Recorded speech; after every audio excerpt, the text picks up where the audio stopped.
en fait une communauté qui rassemble des chercheurs du monde académique et des entreprises adhérentes qui tous sont passionnés et exploitent le modèle des communautés dans leurs organisations. Dans le cadre de nos travaux, nous avons un certain nombre de choses et surtout nous avons très à cœur de rester ouverts sur le domaine de l'innovation collaborative que nous balayons dans différents états afin de regarder ce qu'il signifie par la pratique. Et nous avons décidé de lancer un cycle de conférences voulant aussi faire profiter notre propre réseau de nos découvertes, de nos rencontres, de nos explorations. Alors, nous avons lancé déjà une première conférence qui était faite et animée par un manager et un entrepreneur. Qui était sur comment utiliser son réseau pour développer de nouvelles affaires. Cette conférence, comme nous l'avons testée à 2 reprises, a été conclue par le professeur chercheur Florence Cressin qui en a fait un éclairage. La deuxième conférence a été conduite par Réal Jacob et qui nous a offert un éclairage sur l'innovation collaborative dans des contextes différents avec l'hôpital Sainte-Justine, Ubisoft, et là qui mettait vraiment en lumière un nouveau mode de management et de transformation des organisations. C'était l'œil du praticien et du chercheur. Et aujourd'hui, et cette conférence était également conclue par le professeur chercheur Karine Goglio de Cage, et qui a mis en synthèse les key points, comme on dit, de cette intervention. Et aujourd'hui, nous continuons dans ce regard croisé sur l'innovation collaborative en accueillant Magali Barbarou, qui va nous parler d'innovation responsable et de bioplastique. Magali est experte sur les polymères et l'innovation dans une entreprise leader qui s'appelle Sartorius, entreprise leader de solutions pour usage unique pour l'industrie des biotech. Elle nous en parlera un peu plus. Je ne vais pas m'engager plus loin sur le terrain. Du point de vue logistique, nous allons avoir 35 minutes de présentation, pendant lesquelles vous pourrez réagir à chaud sous forme de chat, suivi de 13-15 minutes d'échange de façon orale. Vous pourrez utiliser votre micro à ce moment-là pour poser des questions. Puis nous conclurons, parce que j'ai un petit peu des choses à vous annoncer et vous parler de ce que nous faisons par ailleurs, afin de terminer on time, comme on dit, à 5h, 17h, de façon à ne pas vous gêner pour la suite. Stop au téléphone, vous connaissez la règle. Stop au micro jusqu'à l'intervention que nous aurons en question-réponse précisément à 16h40. Par ailleurs, cette conférence est enregistrée. Ça vous donnera la possibilité de recevoir le lien. Si vous pensez que je n'ai pas votre adresse mail, ce qui peut être le cas parce que vous avez été invité par invité, etc., envoyez-moi bien par chat votre email.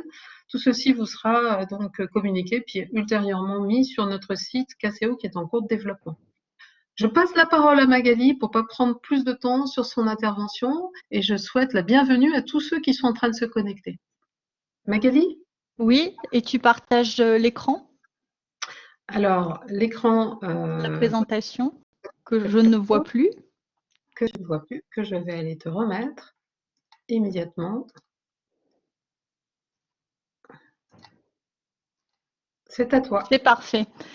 Bonjour à tous. Je vais commencer par rajouter un peu quelques éléments à la présentation, plus pour positionner le contexte et vous expliquer pourquoi, en fait, je suis là cet après-midi pour vous parler de bioplastique et d'innovation. Donc, j'ai débuté ma carrière il y a une trentaine d'années avec 3 constantes, la recherche, le secteur médical et les matières plastiques. Et je travaille depuis 20 ans chez Sartorius. Sartorius est un fournisseur de l'industrie des biotechnologies. Notre mission est d'apporter des solutions techniques afin de permettre à nos clients, donc l'industrie pharma, de développer, de mettre sur le marché des nouveaux médicaments à moindre coût. Et une grande partie de notre business model aujourd'hui est fondée sur les plastiques et sur l'usage unique. Et j'ai grandi chez Sartorius avec la croissance de la société. En 2018, j'étais un des vice-présidents de la recherche et développement. Il y en avait plusieurs. J'avais la responsabilité de tout ce qui était développement de poches et de tubes et de composants. Et nous avons décidé de dissocier la recherche du développement. Ceci afin d'être plus rapide et plus flexible en développement sur le court et le moyen terme et nous permettre aussi d'investir plus de temps et plus de ressources sur et prendre plus de risques sur les développements à long terme.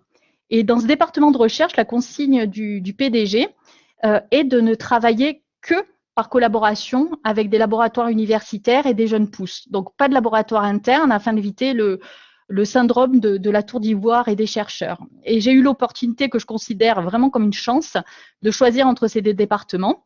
Et j'ai pris la responsabilité du programme sur les nouveaux matériaux. Et il a été évident pour moi que nous devions travailler sur l'impact environnemental de nos plastiques. Et mon objectif avec cette conférence, c'est de partager avec vous, avec le moins de biais possible, parce que c'est très difficile, même quand on fait de la recherche, de ne pas avoir ses propres biais, en fonction de ce qu'on a envie de trouver et de voir. Ce que j'ai appris personnellement, donc ça n'engage que moi aujourd'hui, sur les enjeux environnementaux et sociétaux des plastiques, les défis que la filière, mais aussi nous, en tant que citoyens, nous devons tous relever, collectivement, collaborativement et de manière responsable, ainsi que la vague d'innovation qui en découle, en particulier sur les bioplastiques. Et ce dont je ne parlerai pas aujourd'hui, c'est du recyclage, bien que ce soit un des piliers de l'économie circulaire, dans lesquels les innovations technologiques sont pléthores et sont en cours et qui mériteraient une conférence vraiment en soi. Et je ne parlerai pas non plus des microplastiques, à la fois par manque de temps, mais aussi à la fois par un manque de recul scientifique sur le sujet. Donc aujourd'hui, la pollution des plastiques, c'est pour le grand public et pour tous une des principales préoccupations environnementales, avec le changement climatique et l'épuisement des ressources premières. Et malgré le Covid, où on a vu de plus en plus de solutions à usage unique ou des masques dans la nature, ça le reste. C'est une pollution visible, dont l'impact auprès des citoyens est émotionnel et qui, du coup, a généré pas mal de discussions au niveau des organisations non gouvernementales et qui se retrouvent assez haut placés maintenant dans les agendas politiques, en particulier en Europe. Je vais vous donner quelques chiffres, juste pour établir la base de réflexion de cette présentation. Donc, tout d'abord, 80% des déchets dans l'océan, et pas seulement les déchets plastiques, viennent de la terre. On ne jette pas, quand on est sur un bateau, par-dessus bord. Et tous les plastiques que vous pouvez voir dans la mer viennent d'un mauvais management des déchets sur la terre. Et on estime aujourd'hui qu'ils proviennent des 10 cours d'eau d'Afrique et d'Asie. En plus de cela, 90% de ces déchets ne seraient pas visibles. On ne verrait que 10% de cette partie-là. L'Asie est par ailleurs le plus gros producteur de plastique avec une part de marché supérieure à 50%, mais c'est également un des plus gros importateurs de déchets plastiques en provenance d'Europe et des États-Unis. Et même si cela a changé récemment, en particulier avec les interdictions d'importation, comme celles mises en place par la Chine il y a 2 ans, quand l'Europe s'enorgueillit de recycler peut-être 20% de ses matières plastiques, il faut savoir qu'elle en exporte la moitié dans les pays asiatiques.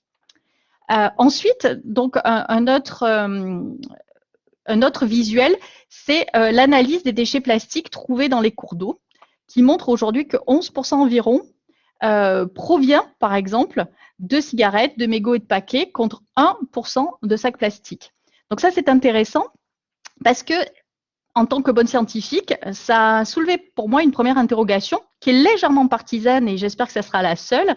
C'est, tiens, pourquoi supprime-t-on les sacs plastiques et pas les cigarettes alors qu'en quantité et en poids, ça représente à peu près 10% de plus. Deuxième interrogation, quand on regarde les quantités de plastique utilisées pour les sacs ou pour les cartes bancaires, par exemple, on devrait voir tous les 100 sacs environ, on devrait avoir une carte bancaire sur les plages. Et donc, deuxième question, pourquoi est-ce qu'on ne trouve pas de carte de crédit sur les plages?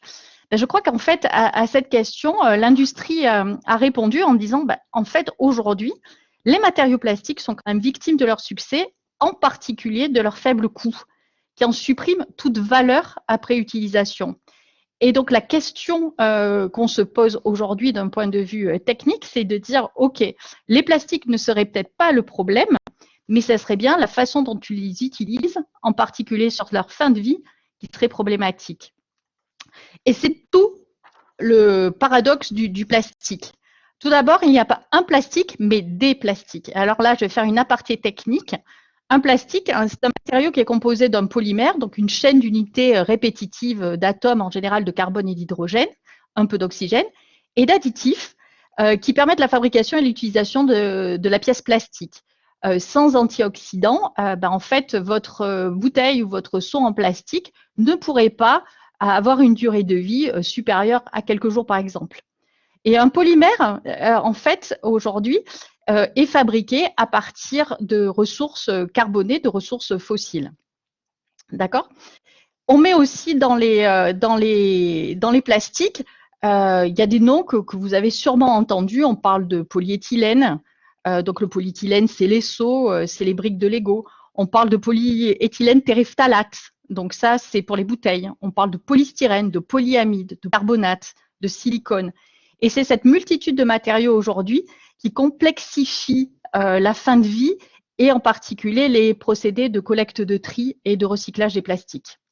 Alors les plastiques, il faut savoir qu'ils ont permis de nombreuses innovations dans le domaine des transports en allégeant les poids, dans le domaine de l'emballage en améliorant la préservation des aliments, en permettant d'apporter dans des endroits où il n'y en a pas de l'eau potable par exemple, en améliorant la santé avec l'hygiène et la sécurité. Et ensuite, en fait, le plastique, il faut savoir qu'il a été inventé à l'origine pour préserver certaines ressources naturelles comme les arbres, les métaux, le cuir. Aujourd'hui, il n'y aurait pas de maroquinerie végane s'il n'y avait pas de polyuréthane, par exemple. Et d'ailleurs, il a été inventé pour remplacer l'ivoire. Enfin, le plastique, c'est un matériau qui est très économique et il a activement participé aux 30 Glorieuses avec les bas nylons, les textiles synthétiques comme le tergal ou même tout l'électroménager qui a pu devenir accessible. Et ce bas coût, c'est une des raisons principales pour laquelle la majorité des utilisations du plastique est aujourd'hui à usage unique. Et on estime que pour 100 kg de plastique produits par an, 75 sont jetés et 2 kg finiront dans l'océan. Et juste pour un chiffre de plus, les plastiques, ça représente environ 11% de notre poubelle aujourd'hui. On jette une quantité de choses, pas uniquement des plastiques. On estime à 1,3 milliard de tonnes les aliments qui sont jetés chaque année à travers le monde, par exemple. Donc, pour analyser et résoudre ce problème d'usage, il est de mon point de vue utile de se placer dans le contexte de développement durable tel qu'il est défini par les Nations Unies qui ont travaillé sur des objectifs en 2015. Alors, c'est bien sûr pas la panacée, mais c'est toujours bien de pouvoir se placer un cadre pour pouvoir définir des objectifs. Et l'ONU a défini 17 objectifs qui sont interconnectés pour ce qu'on appelle la triple bottom line, la triple performance, concilier croissance économique, inclusion sociale et protection de l'environnement. Et l'environnement est un des piliers, mais pas le seul. En effet, la solution la plus simple pour supprimer tout environnement environnemental serait de cesser toute activité industrielle. Mais cela mettrait à risque la croissance économique et l'inclusion sociale, par exemple, quoi. Le défi que doit relever une entreprise responsable, de mon point de vue, c'est aujourd'hui d'identifier, parmi les objectifs proposés par l'ONU, son objectif directeur et de contribuer au mieux aux autres objectifs, ce qui peut parfois demander des compromis et des choix. Je vais prendre un exemple que je vais vous donner, que je connais bien, c'est celui de l'industrie pharmaceutique. Donc, l'objectif directeur de l'industrie pharmaceutique, c'est l'objectif numéro 3, qui est santé et bien-être. Donc, hop, j'essaye de prendre le pointeur, qui est donc santé et bien-être. Et donc, son objectif là-dessus, c'est de pouvoir minimiser son impact environnemental. Donc, si on prend la stérilisation, par exemple, la stérilisation des équipements de fabrication représente une énorme consommation d'eau et d'énergie. Donc, avec l'eau et l'énergie, on a des impacts environnementaux associés. C'est pour ça, c'est la raison pour laquelle aujourd'hui l'industrie intègre des systèmes en plastique à usage unique que Sartorius développe et produit pour réduire les investissements, pour limiter les risques de contamination, pour limiter le nettoyage et donc limiter les coûts et donc limiter également l'impact environnemental. Cette solution, malheureusement, remplace les déchets liquides, eau de nettoyage et détergents, par des déchets solides, les poches en plastique. Et donc la question qui du coup se pose à Sartorius comme entreprise responsable, c'est comment, alors qu'on apporte une solution qui est beaucoup plus environnementale que ce qui existe aujourd'hui avec le nettoyage des cuves en inox, comment est-ce que nous maintenant, on peut prendre nos propres responsabilités et limiter et gérer les déchets plastiques et la fin de vie des produits après qu'ils aient utilisé chez nos clients, quoi. Et on voit que l'équation n'est pas évidente à résoudre. Ce qui a d'ailleurs été anticipé par l'ONU Parce que si vous regardez bien le dernier des objectifs, l'objectif numéro 17, c'est justement le partenariat et la collaboration pour atteindre les objectifs et collaboration entre les entreprises, les gouvernements, mais aussi les sociétés civiles qui ont un rôle de plus en plus important à jouer, en particulier dans le rôle de lanceurs d'alerte. Et la nouvelle économie des plastiques, c'est une excellente illustration de cette approche collaborative et participative. Elle a été définie par l'organisation non gouvernementale fondée par la navigatrice Hélène MacArthur, avec le support de McKinsey. Elle a été présentée au Forum économique mondial il y a quelques années. Et elle est aujourd'hui, cette nouvelle économie des plastiques, à la base de la réflexion européenne sur la circularité des plastiques. Et j'ai d'ailleurs été très agréablement surprise par la qualité des 2 rapports qui sont sur cette diapositive. Et j'en conseille vraiment la lecture à tous ceux et à toutes celles qui ont envie d'aller plus loin, parce qu'ils donnent une bonne visibilité de tous ces enjeux et de la complexité de l'interconnectivité entre nos objectifs. Et l'objectif de la nouvelle économie des plastiques, c'est d'établir les bases d'une vision commune et de faire entrer la chaîne de valeur dans une spirale positive de création, de déclencher une vague d'innovation et de limiter les impacts négatifs en engageant ensemble l'ensemble des parties prenantes de la chaîne de valeur, industrie et État. Parce qu'il est bien évident qu'il faut pour ça travailler sur la totalité du cycle de vie du produit. Et la Fondation a initié le concept de pacte plastique pour lesquels,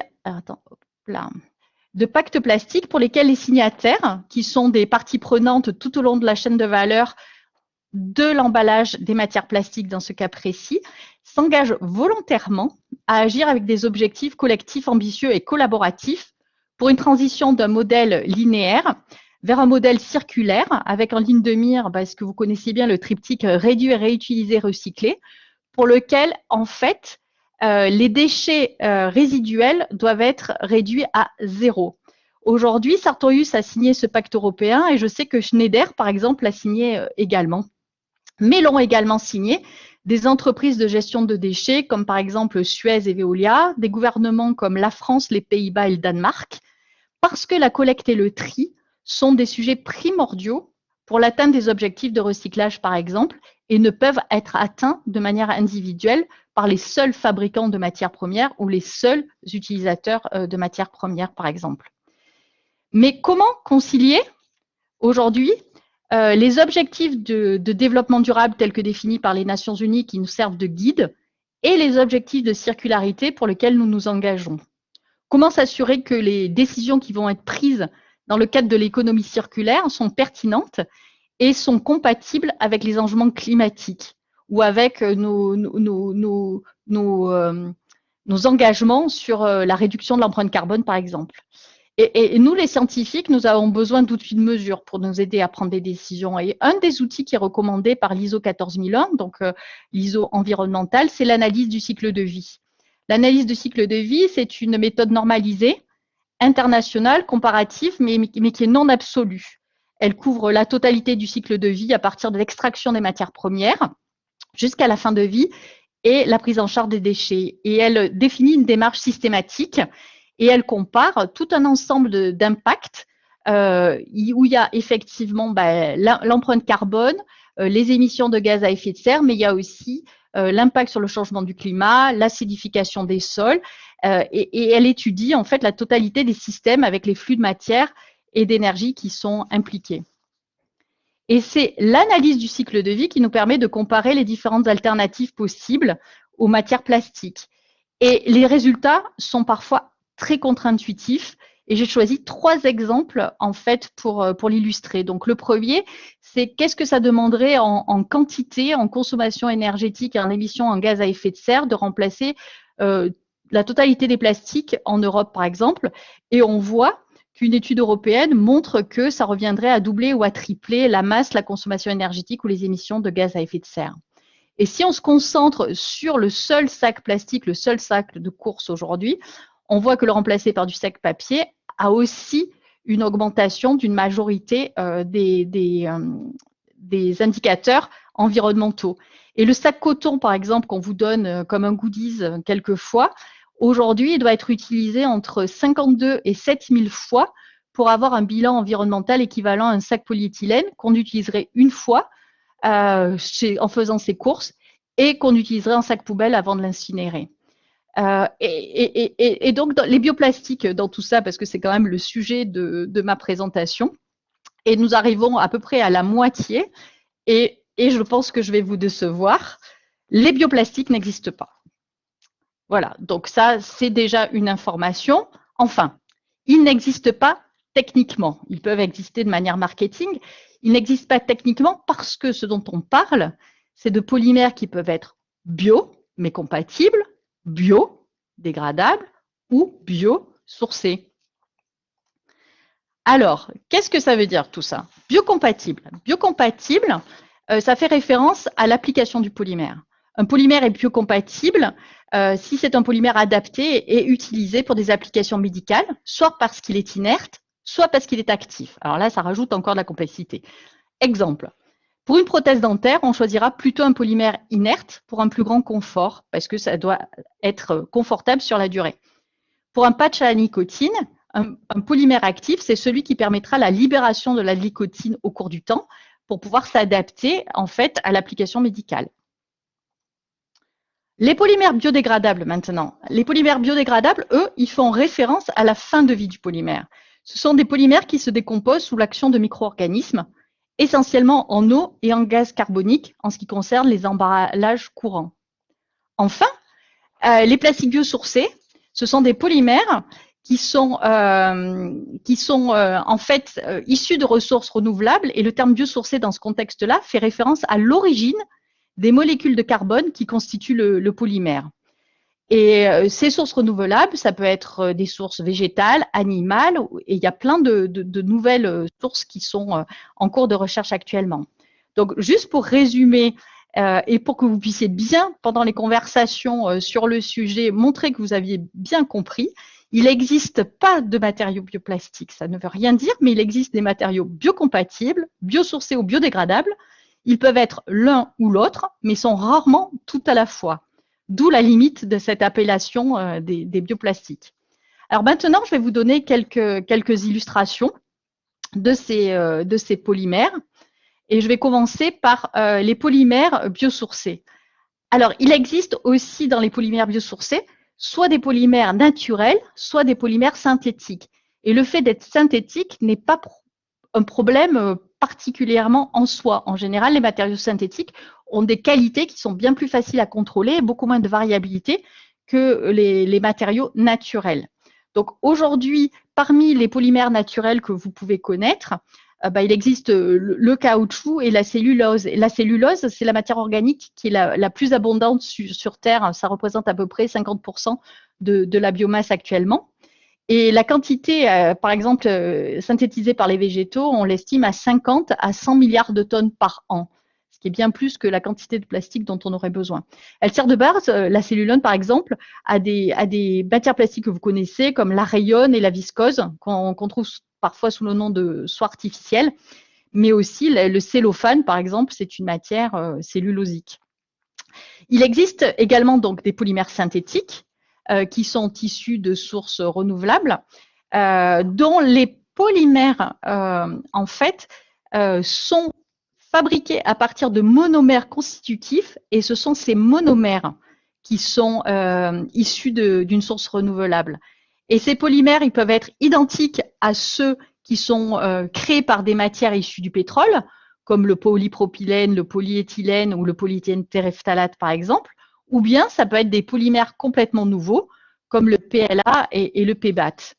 Si on prend l'exemple du polyéthylène, et c'est ce que j'ai repris là sur la droite, comme la production, donc on peut fabriquer aujourd'hui des polyéthylènes à partir de canne à sucre. Et comme pour la production du sucre, la première étape est l'extraction du jus de canne par un broyage. Ensuite, il y a une étape de fermentation qui est une étape biologique qui convertit les sucres en alcool. Et à partir de cet alcool, donc de l'éthanol, on peut fabriquer de l'éthylène, sachant que cet éthanol-là, c'est exactement le même que ce qu'on appelle aujourd'hui le bioéthanol, qui est un carburant dit vert. Et ensuite, à partir de cette éthylène qui est fabriquée à partir de l'éthanol, cette éthylène est utilisée pour fabriquer le polyéthylène qui est le polymère d'intérêt. Alors, il y a des points de vigilance à avoir dans l'analyse de cycle de vie des polymères biosourcés. En particulier, leur principal avantage, c'est que par photosynthèse, tous les végétaux, par exemple, utilisent du dioxyde de carbone. Donc, c'est vraiment un absorbeur de carbone. Cependant, c'est à mettre en perspective avec les autres facteurs environnementaux comme la consommation d'eau et d'énergie. Parce que vous vous rappelez, par exemple, la pauvre performance environnementale d'un sac de coton, quand on le compare à un sac en plastique, l'explication, elle est dans l'analyse du cycle de vie. La culture de coton, par exemple, elle utilise 25% des insecticides consommés dans le monde et 10% des pesticides utilisés en agriculture. En 2008, la culture du coton représentait 2,5% des surfaces cultivées, mais elle représentait 25% de la totalité des insecticides utilisés sur la planète. Et d'autre part, le coton, c'est le troisième plus gros consommateur aujourd'hui d'eau de la planète. Ce qui fait aujourd'hui que par rapport à un sac plastique, le bilan peut paraître si négatif.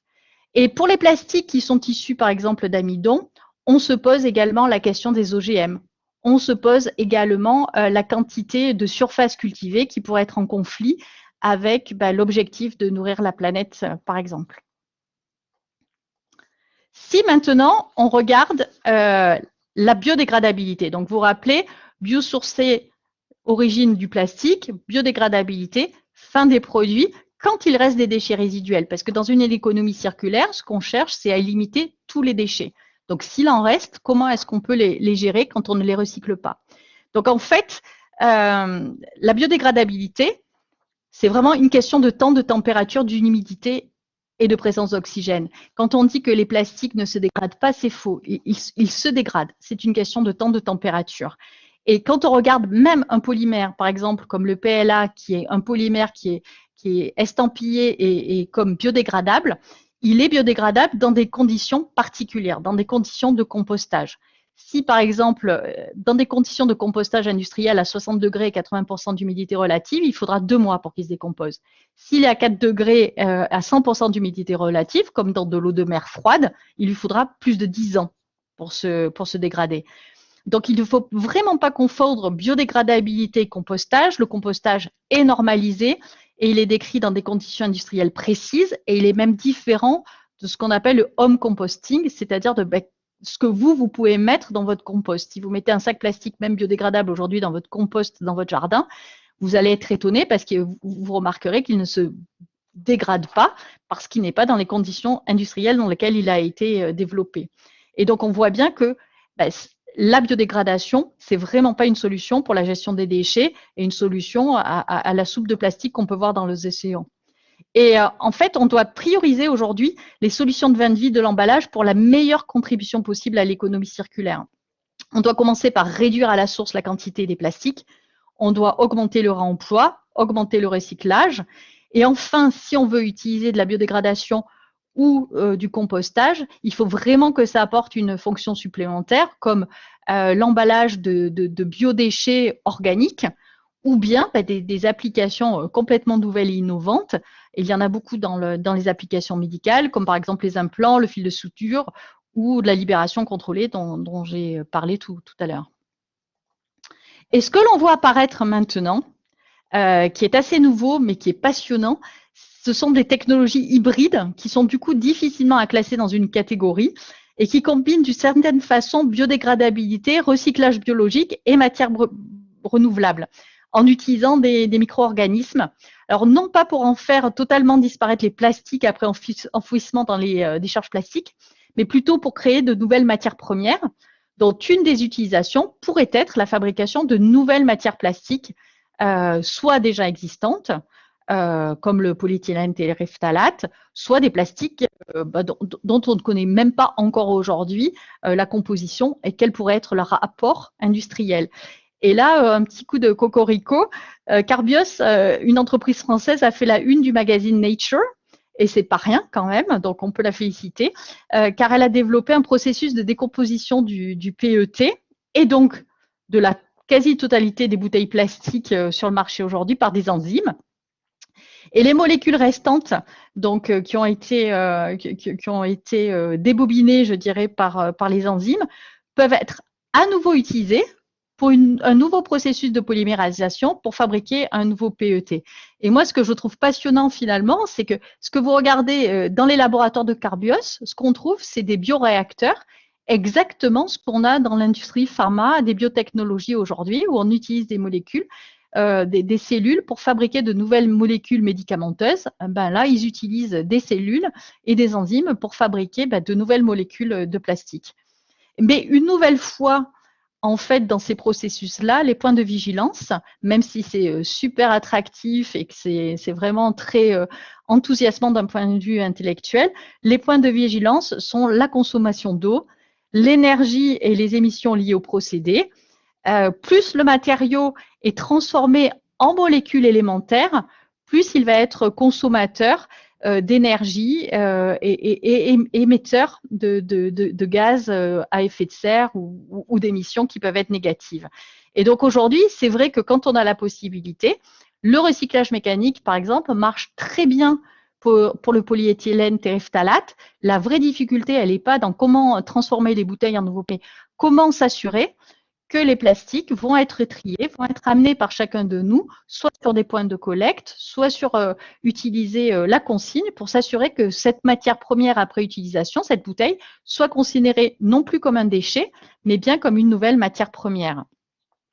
Et ce n'est pas vraiment le sujet de cette conférence, parce que vraiment, je pourrais ne pas m'arrêter, mais il existe de nouvelles innovations en cours aujourd'hui pour utiliser les déchets plastiques ou non comme une source de matière première par des moyens chimiques et biologiques pour pouvoir recréer. On parle de plastique to plastique, c'est-à-dire l'utilisation de déchets de matière plastique qu'on dépolymérise de matière chimique, qu'on va utiliser pour fabriquer en fait de nouvelles huiles de type pétrolé, mais qui utilisent non pas du pétrole issu de forage, mais finalement de ces huiles de plastique qui sont utilisées à partir des déchets et à partir desquelles on peut refabriquer des matières plastiques qui sont parfaitement utilisables. Voilà, donc j'arrive à la fin de cette présentation. Il faut laisser un peu de temps pour les questions. J'ai partagé donc mon point de vue sur la crise des plastiques et le moteur qui, toujours de mon point de vue, d'innovation collective qu'elle représente. Aujourd'hui, c'est un sujet tellement émotionnel qu'il faut pouvoir arriver à en discuter. Je pense que le mieux, c'est vraiment cette discussion et qu'on puisse voir tous les avis scientifiques et techniques s'exprimer. Et je pense qu'il faut vraiment qu'on accepte, nous, l'industrie plastique et l'industrie de l'emballage, d'accepter cette discussion et de ne pas faire un déni. Parce que pour moi, plus que d'un problème de matériaux, c'est un problème de valeur et de responsabilité dans la conception, la production, mais surtout dans l'utilisation. Et pour utiliser le plastique pour des applications médicales, ça serait vraiment dommage qu'on se prive d'une matière sans laquelle on ne pourrait pas avoir le même niveau d'innovation aujourd'hui. Et ce que je trouve passionnant sur ce sujet, parce que bon, ça fait une dizaine d'années qu'on parle des problèmes plastiques, c'est pas nouveau, mais je vois vraiment une différence aujourd'hui dans comment les parties prenantes ont décidé de travailler ensemble pour pouvoir vaincre toutes les difficultés qui sont liées à la circularité des plastiques, en particulier en signant ces fameux pactes et aussi en voyant comment les gouvernements commencent à se mobiliser. Et là, la France, est vraiment moteur sur le sujet. Ça se voit pas forcément beaucoup quand on lit, mais pour avoir été dans des groupes de réflexion, vraiment Brûle Poisson poussait terriblement l'industrie à innover pour pouvoir résoudre tous ces problèmes et dans la difficulté d'arbitrer les choix quand des compromis sont nécessaires. Et n'oubliez pas, ça c'est super important, les bioplastiques n'existent pas. Il existe des matériaux biocompatibles, biosourcés et biodégradables. Et vous pourrez vraiment faire la différence dans les discussions entre ceux qui se sont vraiment intéressés au sujet et ceux qui ne l'ont que survolé. Ils peuvent être l'un ou l'autre, mais rarement tout à la fois, et ils ne sont pas au cœur de l'économie circulaire des plastiques. En revanche, ils sont complémentaires du triptyque réduire, réutiliser et recycler. Et malheureusement, ils ne sont pas une solution pour compenser une mauvaise gestion des déchets qui reste clairement la priorité. Voilà, ça a été un peu au pas de course, mais je serais ravie de répondre à toutes vos questions. Merci Magali pour cette passion que je pense tout le monde peut percevoir dans la qualité de cette présentation et quel engagement de Sartorius par ailleurs. Alors la place est aux questions. Vous n'avez pas été nombreux à réagir en chat, mais ça veut dire que vous avez réservé vos questions, je pense, pour maintenant. Donc le micro est à vous pour 15 minutes. Un petit peu moins, mais allez-y, ne perdez pas de temps.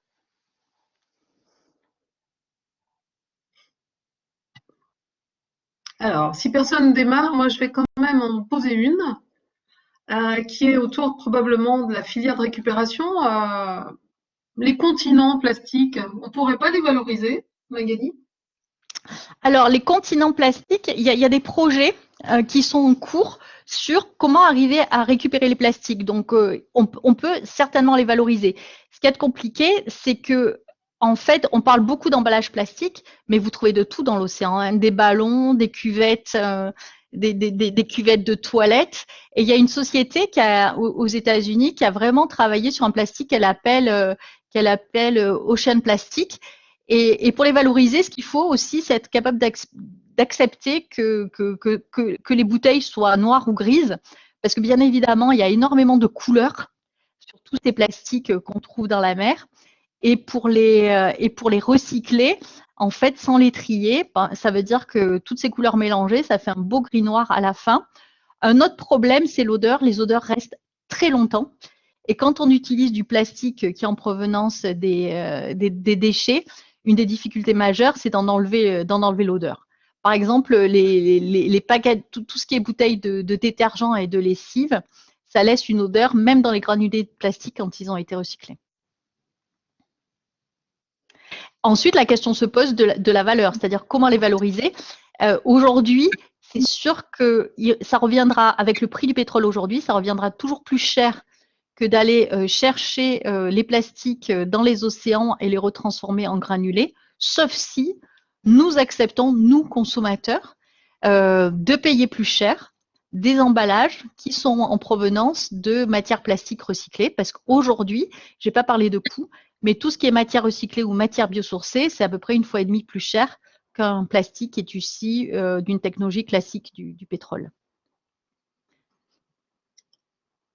C'est peut-être un petit peu comme pour le bio, qui a largement diminué en coût parce qu'il y a de plus en plus d'utilisateurs.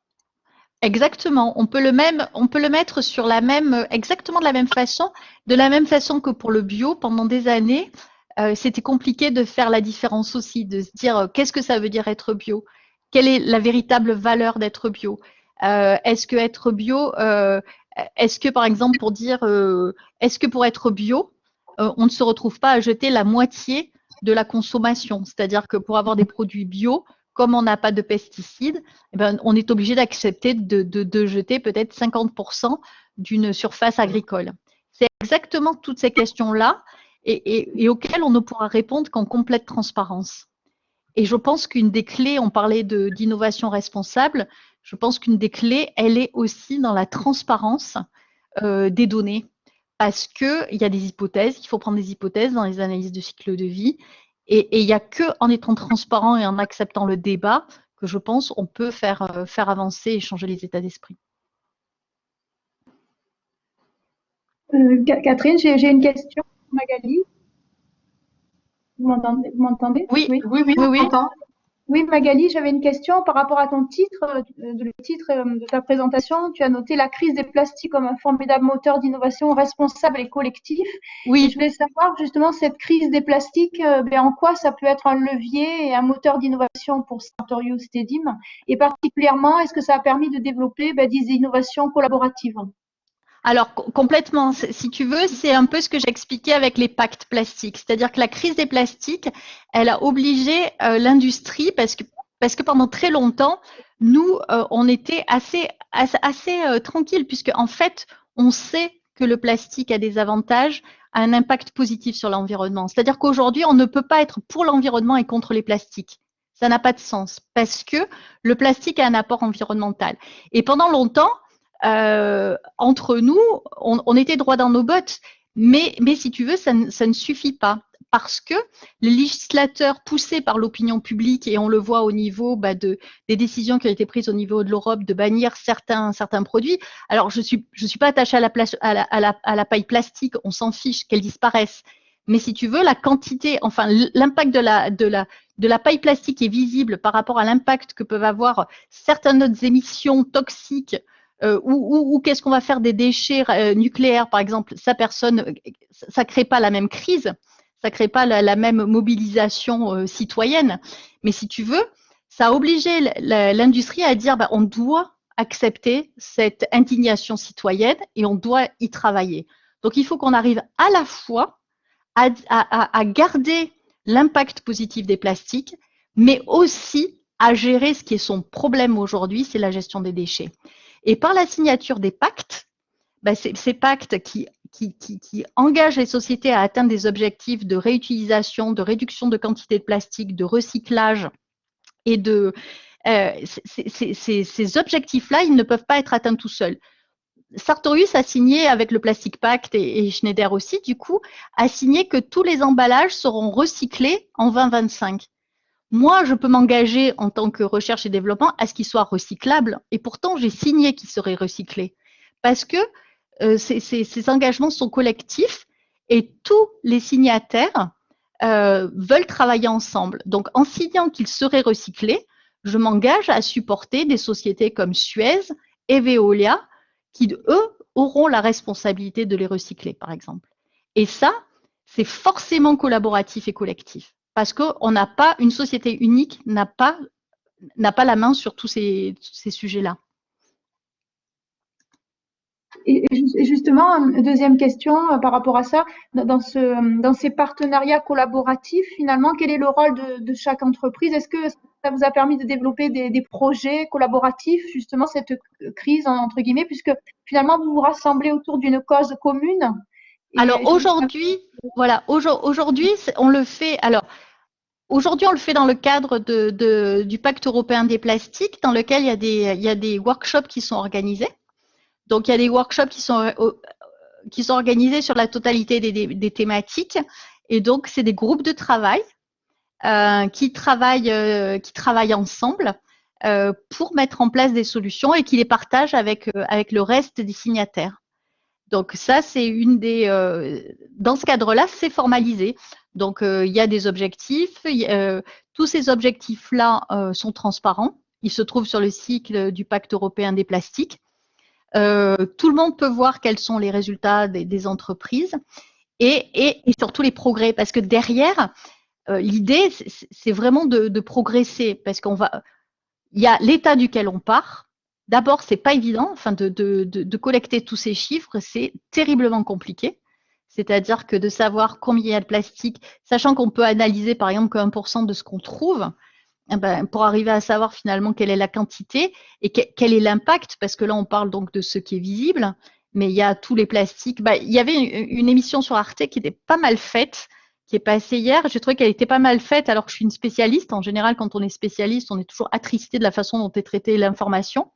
Et là, c'était vraiment pas mal fait, qui expliquait bien qu'il y a les effets des plastiques sous l'eau, mais il n'y a pas que des plastiques qui sont sous l'eau. Il faut savoir qu'il y a énormément d'autres choses aujourd'hui, mais il faut que chacun balaye devant sa porte et l'industrie des plastiques doit avoir son rôle. Et j'espère que ça poussera les autres industries à réagir de la même façon.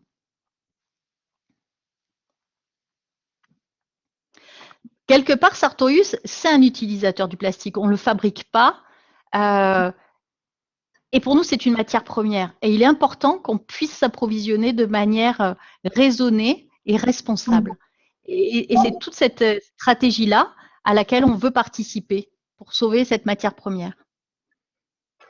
Merci beaucoup Magali, c'est vraiment passionnant et engageant. Merci beaucoup.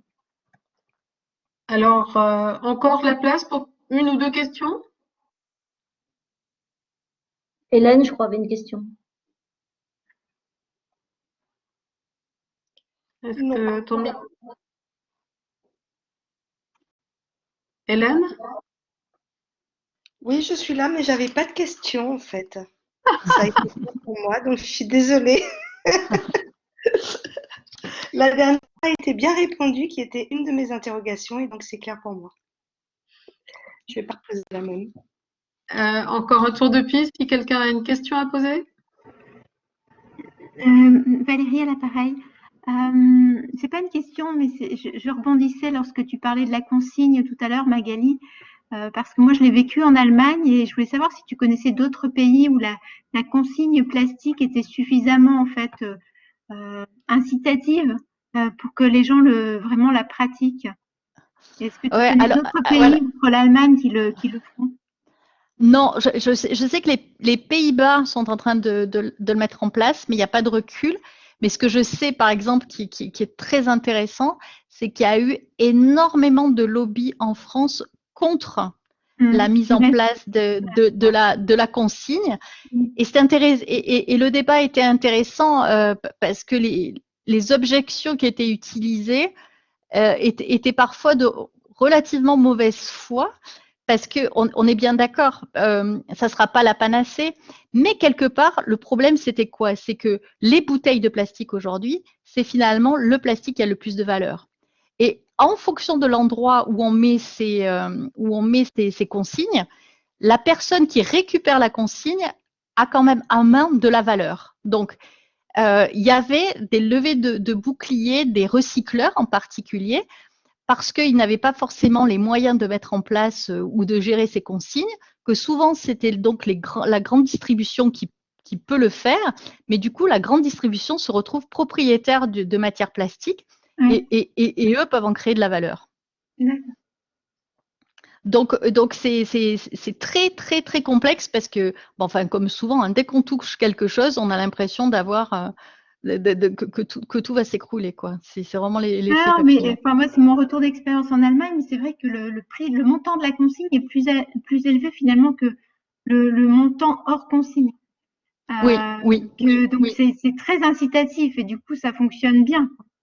oui, Et oui, oui, effectivement, la oui. valeur, du coup, elle est chez le supermarché qui récupère. Voilà. Et c'est là où on voit des nouveaux business models, juste pour faire le lien avec l'innovation et comment est-ce qu'on peut innover dans des business models. Et dès qu'on aura réussi à revaloriser le plastique et pas uniquement la bouteille de PET, eh ben on verra qu'effectivement, on aura moins de problèmes de déchets. Formidable. Mais, moi, je trouve que si quelque part le monde nouveau peut faire peur, il est en même temps très enthousiasmant. Et cette conférence, Magali pose vraiment la question de la responsabilité des entreprises en matière d'innovation avec de très très belles opportunités à saisir. Alors, pourquoi nous, KCO, nous intéressons à ce sujet-là?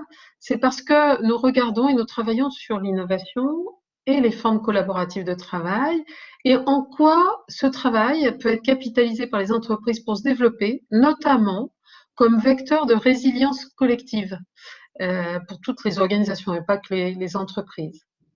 Alors aujourd'hui, j'en profite pour vous annoncer que le KCO a signé un partenariat avec un autre groupe, une association qui s'appelle Pinkinov, qui aide les entreprises et les individus à innover dans une logique de maker. Je vais peut-être passer la parole un court instant à Hélène, court instant parce que le temps doit être tenu. Hélène, Oui, qui est responsable, créatrice et responsable de Pinkinov. oui, bonjour à toutes. Effectivement, on vient de signer un partenariat collaboratif avec KCO et Pinkinov.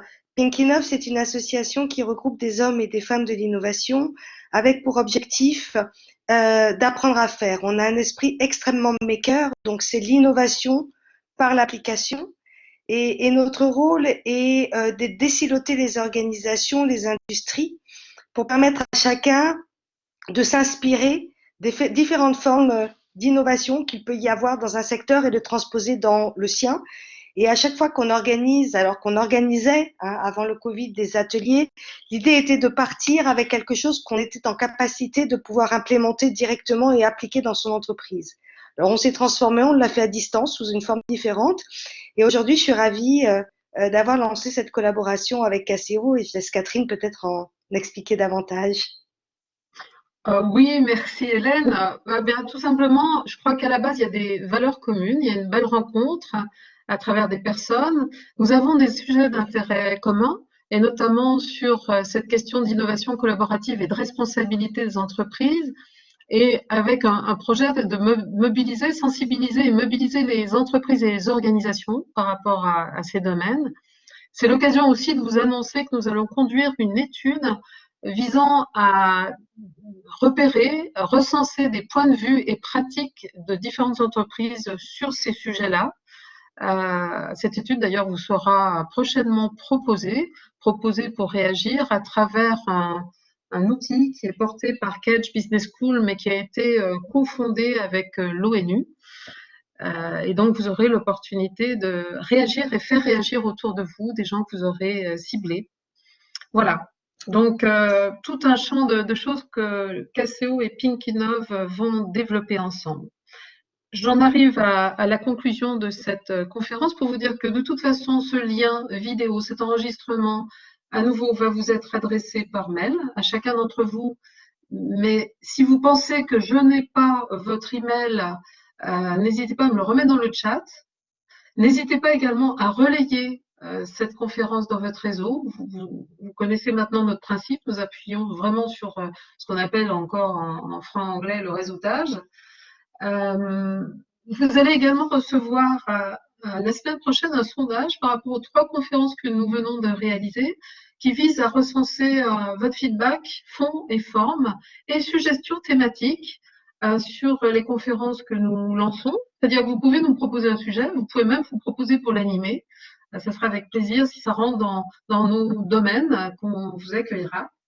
Et de notre côté, nous prévoyons de nouvelles conférences sur Q3, Q4 2020 et plus après.